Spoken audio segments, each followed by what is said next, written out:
Saudara terkasih Tuhan Yesus, kita bersyukur hari ini kita kembali bersama-sama merenungkan firman Tuhan.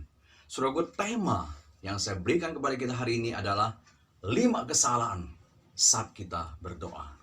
Saudara bisa baca di Markus pasal 10 ayat 35 sampai 45. Saudara, pernahkah Anda itu begitu bersemangat berdoa karena setelah membaca firman Tuhan yang berkata, mintalah maka akan diberikan kepadamu. Ditambah lagi Tuhan Yesus juga berkata, minta saja apa yang kamu kehendaki dan kamu akan menerimanya. Di dalam Yohanes pasal 15 ayat 7. Apalagi setelah membaca Yakobus yang berkata, doa orang yang benar bila dengan yakin didoakan sangat besar kuasanya. Yakobus pasal 5 ayat 16. Maka dengan semangat kita berlutut meminta semua yang kita inginkan kepada Tuhan. Tapi saudaraku, hasilnya doa kita tidak terjawab. Kita menemukan situasi hidup kita tidak berubah, penyakit yang kita alami semakin parah, usaha yang kita miliki juga tidak semakin baik, malah semakin buruk. Kita baru sadar, ternyata doa kita tidak dijawab oleh Tuhan. Mengapa, saudaraku? Saudaraku, pengalaman permohonan ditolak oleh Tuhan bukan hanya dialami oleh kita, tapi juga dialami oleh murid-murid Tuhan Yesus. Saudaraku, saat mendengar perkataan Yesus yang menyuruh mereka meminta dan berdoa, Tuhan Yesus berkata, aku berkata kepadamu, sesungguhnya segala sesuatu yang kamu minta kepada Bapa akan diberikannya kepadamu dalam namaku. Lalu Tuhan Yesus katakan lagi, sampai sekarang kamu belum meminta sesuatu dalam namaku. Mintalah, kamu akan menerima supaya penuhlah sukacitamu. Yohanes pasal 16 ayat 23 sampai 24. Maka saudaraku, setelah mendengar perkataan Tuhan Yesus, mintalah. Saya percaya murid-murid Tuhan Yesus bergumul cukup lama. Karena mereka pasti punya banyak keinginan saat mengikuti Tuhan Yesus. Akhirnya, berdasarkan janji Tuhan Yesus yang diucapkan oleh Tuhan Yesus kepada murid-muridnya, Yakobus dan Yohanes memberanikan diri meminta kepada Tuhan Yesus. Maka dalam Markus pasal 10 ayat 35 dikatakan, lalu Yakobus dan Yohanes, anak-anak Zebedeus, mendekati Yesus dan berkata kepadanya, Guru, kami harap supaya engkau sekiranya mengabulkan suatu permintaan kami. Saudaraku, mereka meminta. Apa yang mereka minta, saudaraku, kepada Tuhan Yesus? Yakobus dan Yohanes minta supaya mereka bisa didudukkan di sebelah kanan dan kiri Tuhan Yesus. Yang satu jadi Perdana Menteri, yang satu jadi Wakil Perdana Menteri. Maka kita lihat di dalam pasal 10 ayat 37 dari Markus, lalu kata mereka, perkenankanlah kami duduk dalam kemuliaan-Mu kelak. Yang seorang lagi di sebelah kananmu dan yang seorang sebelah kirimu. Saudaraku, ketika mendengar permintaan daripada Yohanes dan Yakobus, kita lihat apa tanggapan Yesus terhadap permohonan Yakobus dan Yohanes. Yesus menolak permintaan mereka. Mengapa, saudaraku? Padahal dia kan sudah berjanji. Bahkan suruh mereka meminta, kan? Jawabannya Tuhan Yesus berikan. Karena mereka tidak tahu apa yang mereka minta. Kita lihat di dalam Markus pasal 10 ayat 38. Tetapi Yesus menjawab katanya, kamu tidak tahu apa yang kamu minta. Dapatkah kamu meminum cawan yang harus kuminum? Kata mereka kepadanya, kami dapat. Saudara, dari sini kita mengerti mengapa banyak doa kita itu ditolak Tuhan. Tidak dijawab oleh Tuhan. Karena kita tidak tahu apa yang kita minta. Jadi bukan Tuhan mengingkari janjinya. Jadi masalahnya ada pada kita. Di mana kita tidak tahu apa yang kita minta. Saudaraku, kalau kita tidak tahu apa yang kita minta, bagaimana Tuhan akan menjawab doa kita, saudaraku? Saudaraku, kita akan lihat apa yang salah dari doa Yohanes dan Yakobus. Yang salah daripada mereka, sehingga membuat mereka tidak tahu apa yang mereka minta adalah mereka mempunyai konsep yang salah tentang Tuhan Yesus. Sehingga mereka meminta yang mereka tidak tahu. Saudaraku, apa konsep yang salah yang ada pada Yakobus dan Yohanes? Yaitu, saudaraku, pada saat mereka meminta mendudukkan mereka di sebelah kanan dan kiri Yesus, apa yang mereka pikirkan? Mereka berpikir bahwa Yesus akan mendirikan kerajaan dunia dengan mengalahkan bangsa Romawi, di mana Yesus akan mendirikan kembali kerajaan Daud yang pernah berjaya pada zaman dulu. Padahal Yesus bukan mendirikan kerajaan dunia, saudara. Tapi Tuhan Yesus ingin menegakkan kerajaan Allah. Jadi dengan konsep yang salah ini, akhirnya mereka meminta yang salah. Jadi tentu tidak dijawab oleh Tuhan. Karena Tuhan tidak menjadi raja dalam arti politis. Kalau Tuhan Yesus tidak mendirikan kerajaan dunia, menjadi raja dengan mengalahkan bangsa Romawi, Tuhan Yesus tidak butuh Perdana Menteri dan Wakil Perdana Menteri, bukan? Jadi mereka minta yang tidak ada, saudaraku. Nah, saudaraku, mengerti kan mengapa Yesus menolak permintaan mereka? Karena konsep mereka salah, membuat mereka meminta yang mereka tidak tahu. Nah, saudaraku, ini menjadi satu pelajaran kita, saudaraku. Kita juga sering meminta kepada Tuhan dengan konsep yang salah. Sehingga kita tidak tahu apa yang kita minta, saudaraku.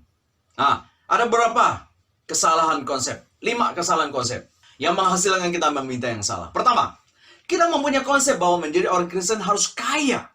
Padahal kita lihat, Yesus pun lahir di keluarga miskin, bahkan di kandang binatang. Lalu saudaraku, karena konsep kita menjadi orang Kristen harus kaya, maka kita minta kekayaan kepada Tuhan. Padahal Tuhan sudah bilang sama kita, jangan mengumpulkan harta dunia.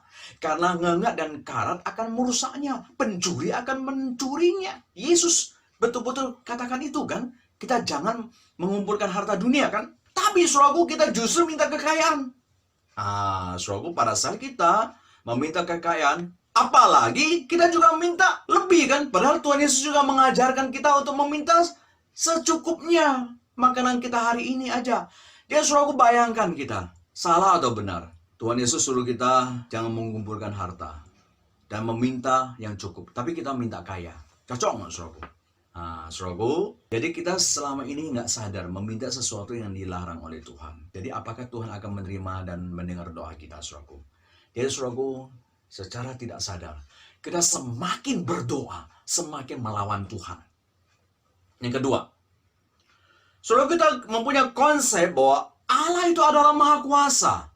Sehingga karena Allah adalah Maha Kuasa, kita berdoa atau saat kita berdoa, Tuhan pasti akan turun tangan mendengar doa kita, melakukan sesuatu yang kita inginkan tanpa kita perlu terlibat. Saudara, apakah demikian? Saya percaya Allah adalah Maha Kuasa. Dia mampu melakukan segala sesuatu. Tapi pertanyaannya, saudaraku, apakah Allah selalu memakai cara instan, melakukan mujizat untuk melakukan sesuatu yang kita mau, tanpa kita terlibat? Tidak, bukan. Dia tidak selalu memakai cara itu, walaupun dia bisa. Tahukah, saudaraku, Tuhan juga ingin kita menjadi jawaban atas doa yang kita doakan itu juga. Tuhan ingin kita menjadi jawaban atas doa orang lain. Menjadi mujizat bagi orang lain juga. Saudaraku, kita lihat. Itu kata Yakobus. Yakobus berkata begini, kamu jangan cukup hanya berkata dan berdoa saja. Tuhan juga ingin kamu menjadi mujizat bagi orang lain dengan memberikan makanan dan pakaian kepada mereka. Baru kamu bisa disebut sebagai orang beriman. Kita lihat Yakobus 1, 2, 15-16. Jika seorang saudara atau saudari tidak mempunyai pakaian dan kekurangan makanan sehari-hari, dan seseorang dari antara kamu berkata, selamat jalan ya, kenakan kain panas dan makanlah sampai kenyang. Tetapi ia tidak memberikan kepadanya apa yang perlu bagi tubuhnya. Apa gunanya? Dia saudaraku, kita sering berdoa, Tuhan, berkatilah orang ini, cukupilah kebutuhan mereka. Tapi kita tidak melakukan sesuatu. Kita suruh Tuhan yang lakukan. Mengapa, saudaraku? Karena kita punya konsep yang salah. Tuhan sudah memberkati kita, berkat yang Tuhan berikan kepada kita, kita pikir hanya untuk kita saja. Untuk kita foya-foya, untuk kita beli barang mewah. Kita tidak tahu dan lupa bahwa Tuhan memberikan kepada kita berkat adalah untuk menjadi berkat bagi orang lain. Kita pun perlu memberikan makan dan pakaian kepada orang lain yang membutuhkan. Bukan berdoa dan minta Tuhan yang lakukan. Jadi semua berkat yang Tuhan berikan kepada kita untuk kita pakai berfoya-foya saja. Jadi saudaraku, Yakobus katakan, tidak, nggak ada gunanya kamu berdoa seperti itu. Maka Tuhan tidak dengar doamu. Karena kamu juga perlu menjadi mujizat bagi orang lain. Menjadi jawaban atas doa orang lain juga. Dan ketika kita berdoa, kita pun perlu terlibat melakukan sesuatu yang mampu kita lakukan. Selebihnya baru Tuhan yang lakukan. Ya saudaraku, semakin kita berdoa, semakin kita melemparkan tanggung jawab kepada Tuhan terhadap sesama kita. Jadi kita memang tidak tahu apa yang kita doakan. Saudaraku, yang ketiga, kita mempunyai konsep karena Allah adalah Allah yang kasih.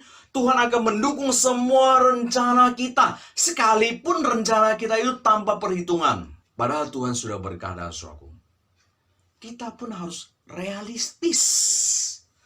Jadi pada saat kita mau melakukan sesuatu, kita perlu berpikir dan berencana dengan matang sesuai kemampuan dan penghasilan kita. Bukan asal-asalan membabi buta. Saudaraku, dari mana kita tahu?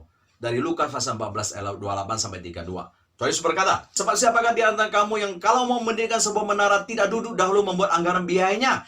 Kalau cukup uangnya untuk menyelesaikan pekerjaan itu, supaya jikalau ia sudah meletakkan dasarnya dan tidak dapat menyelesaikannya, jangan-jangan semua orang melihatnya, mengejek dia sambil berkata, orang itu mulai mendirikan tetapi ia tidak sanggup menyelesaikannya. Atau raja manakah yang kalau mau pergi berperang melawan raja lain tidak duduk dahulu untuk mempertimbangkan, apakah dengan 10.000 orang ia sanggup menghadapi lawan yang mendatanginya dengan 20.000 orang? Jikalau tidak, ia akan mengirim utusan selama musuh itu masih jauh untuk menanyakan syarat-syarat perdamaian. Ya saudaraku, kita bukan hanya berdoa minta Tuhan melakukan mujizat, mendukung semua rencana kita yang tanpa perhitungan. Tuhan juga ingin kita realistis. Tuhan berikan otak, akal budi kepada kita, merencanakan sesuatu, melihat kemampuan kita juga. Kalau tidak mampu, jangan kerjakan. Tapi sekarang banyak orang Kristen yang mempunyai salah pandangan seperti itu. Dia berpikir Allah kasih, Allah penuh kuasa, dia tinggal lakukan saja atas nama iman. Dia lakukan semua rencana tanpa perhitungan, sehingga dia beli mobil, beli rumah, sekalipun penghasilannya tidak besar, atas nama iman. Mereka tidak mengerti Tuhan juga menyuruh kita berencana, melakukan satu perhitungan. Tidak mampu bangun rumah, ya jangan bangun. Tidak mampu berperang, ketika lihat kita pasukannya lebih sedikit, ajak berdamai, nggak usah berperang. Jadi bukan iman yang membabi buta. Kalau penghasilan tidak cukup, tapi tetap beli rumah dan mobil. Lalu saat kredit macet, mobil ditarik, dan rumah disita, lalu Tuhan yang kita salahkan. Kenapa dia tidak mendengar doa kita? Saudaraku, jadi semakin kita berdoa, semakin kita menyalahkan Tuhan. Karena kita tidak tahu apa yang kita doakan.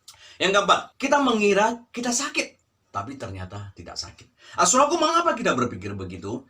Karena kita menganggap hanya cukup percaya Tuhan saja yang bisa menyembuhkan kita. Kita tidak perlu percaya akan pemeliharaan Tuhan. Kita tidak perlu berusaha beriman kepada Tuhan. Realitanya, kita khawatir, kita cemas yang menyebabkan kita sakit. Saudaraku, ada seorang ibu yang setiap kali saya kunjungi, selalu bilang dia sakit.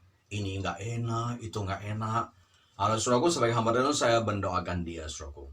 Saya berdoa, Tuhan, jamahlah dia, sembuhkan dia. Ternyata, saudaraku, setelah didoakan, dia tidak sembuh. Saya menyarankan dia untuk pergi ke dokter periksa. Saudaraku, apa hasilnya ketika dia periksa ke dokter? Dokter bilang dia tidak sakit apa-apa, saudaraku. Di situ saya baru berpikir, mengapa Tuhan tidak menyembuhkan penyakitnya? Karena dia tidak sakit. Kalau dia tidak sakit, apa yang mau disembuhkan, saudaraku? Lalu mengapa dia sakit? Sakitnya adalah karena salah sendiri. Kenapa? Karena kecemasan berlebihan, kekhawatiran berlebihan tentang hidup yang dia alami. Apalagi pada zaman pandemi ini, saudaraku, kita cemas. Dan saya menemukan banyak sekali yang kita sakit karena cemas, bukan karena sakit. Yang pertama, cemas. Saudaraku, mengapa kita cemas? Berarti kita tidak mempercayakan hidup kepada Tuhan, bukan? Sehingga kita cemas. Kan Tuhan katakan kita tidak perlu khawatir, kan? Tapi kita tidak percaya, maka kita cemas. Saudara, ternyata kecemasan itu terus melanda kita, membuat kita merasa tidak enak badan. Ini sakit, ini nggak enak, itu nggak enak, saudaraku. Jadi saudaraku, mengapa Tuhan tidak menyembuhkan kita? Karena kita nggak sakit. Apa yang mau Tuhan sembuhkan?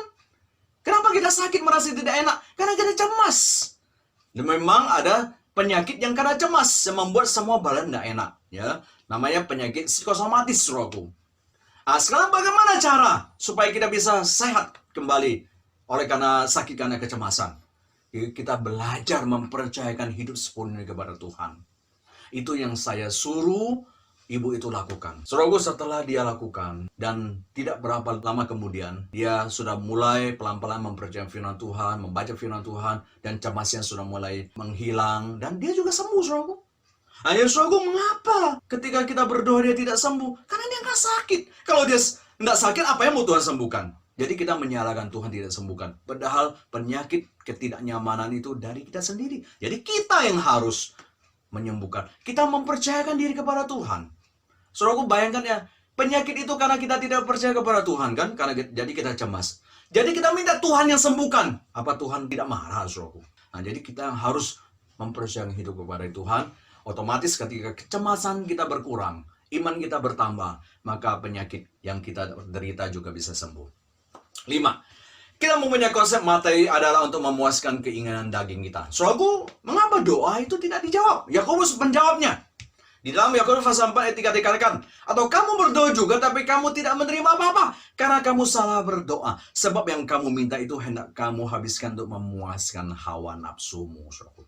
Selalu ada orang yang sudah punya mobil ya, lalu minta mobil baru lagi sama Tuhan. Sudah punya rumah, minta rumah baru lagi sama Tuhan. Minta rumah kedua, ketiga. Saudaraku, untuk apa, saudaraku ya? Bukankah untuk gengsinya? Bukankah untuk investasi yang dia anggap, ya kalau misalnya hilang rumah satu, masih ada rumah yang kedua kan ya? Supaya dia tenang.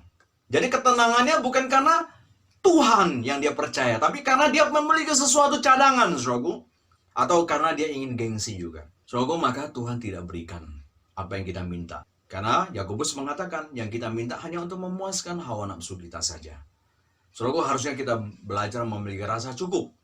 Setelah sudah memiliki apa yang kita inginkan, bukan lagi meminta sesuatu untuk memuaskan gengsi dan keinginan daging kita yang tidak pernah habis, saudaraku. Coba kita sekarang, ketika Tuhan sudah memberikan kepada kita kebutuhan primer, rumah, makanan, pakaian, coba kalau kita masih ada berkat, pikirkan, doakan, minta Tuhan berikan kepada kita hikmat. Bukan untuk membeli sesuatu lagi, tapi untuk memakainya untuk kemuliaan Tuhan. Saudaraku, jadi dari 5 kesalahan doa kita ini, apa yang kita pelajari? Banyak dari kita selama ini salah berdoa. Karena yang kita minta kepada Tuhan kebanyakan berlawanan dengan kehendak Tuhan. Sehingga semakin kita meminta, semakin berdosa dan melawan kehendak Tuhan. Jadi bukan Tuhan yang ingkar janji, tapi kita yang tidak tahu apa yang kita minta, sehingga kita salah berdoa, saudaraku. Saudaraku, lalu bagaimana agar kita bisa meminta dengan benar? Nah, saudaraku, hari ini saya akan memberikan beberapa prinsip yang kita perlu miliki saat berdoa. Pertama, saudaraku, saat berdoa, ingatlah, Tuhan pasti memberikan yang terbaik bagi kita. Sehingga saat apa yang kita minta tidak dijawab Tuhan, percayalah, itu yang terbaik. Saudaraku, kita lihat. Ya, kita itu sering seperti Yohanes dan Yakobus, tidak tahu apa yang kita minta. Bahkan kita tidak tahu permintaan kita itu akan mencelakakan kita. Bahkan saat Yesus berkata untuk mendapatkan tempat yang mereka minta, mereka harus meminum cawan salib. Mereka berkata rela menjalaninya, saudaraku. Ternyata, saudaraku, saat Yesus disalib, kita lihat mereka meninggalkan Yesus, kan? Jadi semakin jelas mereka tidak tahu apa yang mereka minta. Karena yang mereka minta itu berbahaya bagi mereka. Karena mereka harus meminum cawan dulu kan untuk duduk di sebelah kanan dan kiri. Dan mereka mengatakan iya lagi kan. Jadi Tuhan yang tahu apa yang baik buat kita, pasti menolak permintaan kita. Karena permintaan kita itu akan mencelakakan kita. Saudara, ada seorang anak kecil minta pisau sambil menangis keras. Saudara, saya tanya, apakah papanya akan memberikan pisau kepada anak yang baru berumur 2 tahun? Tentu tidak, bukan? Mengapa? Karena anak itu tidak tahu pisau yang dia minta akan melukainya. Tapi bagi anak itu, pisau itu adalah mainan yang menarik. Tapi dia tidak tahu bahwa itu akan melukainya. Sebagai bapak yang baik, tahu apa yang anaknya minta akan berbahaya, pasti tidak akan memberikan kepadanya. Saudaraku, inilah kita. Banyak sekali permintaan kita yang kelihatan baik. Tidak salah, saudaraku. Apa salah kita minta mobil, rumah, sehat, lancar? Tapi Tuhan tahu bahwa materi-materi tersebut akan membuat kita itu celaka ketika kita memilikinya. Jadi dia pasti tidak akan memberikannya kepada kita. Karena dia tahu apa yang terbaik, saudaraku. Dalam Matius pasal 7 ayat 11 dikatakan, jadi jika kamu yang jahat tahu memberi pemberian yang baik kepada anak-anakmu, apalagi Bapamu yang di surga, ia akan memberikan yang baik kepada mereka yang meminta kepadanya. Yang kedua, saudaraku, prinsip kedua. Saat berdoa senantiasa memiliki sikap menyerahkan kepada kedaulatan Tuhan, bukan memaksa Tuhan memenuhi apa yang kita inginkan. Karena Tuhan berhak memberikan kepada orang yang mau Tuhan beri. Saudara, kita lihat ya, Tuhan Yesus berkata kepada Yohanes dan Yakobus meminta duduk di sebelah kanan dan kiri. Di dalam Markus pasal 10 ayat 40 dikatakan, tetapi hal duduk di sebelah kananku atau di sebelah kiriku, aku tidak berhak memberinya. Itu akan diberikan kepada orang-orang bagi siapa itu telah disediakan. Markus pasal 10 ayat 40. Saudaraku, tempat duduk di sebelah kanan Allah Bapa itu milik siapa, saudaraku?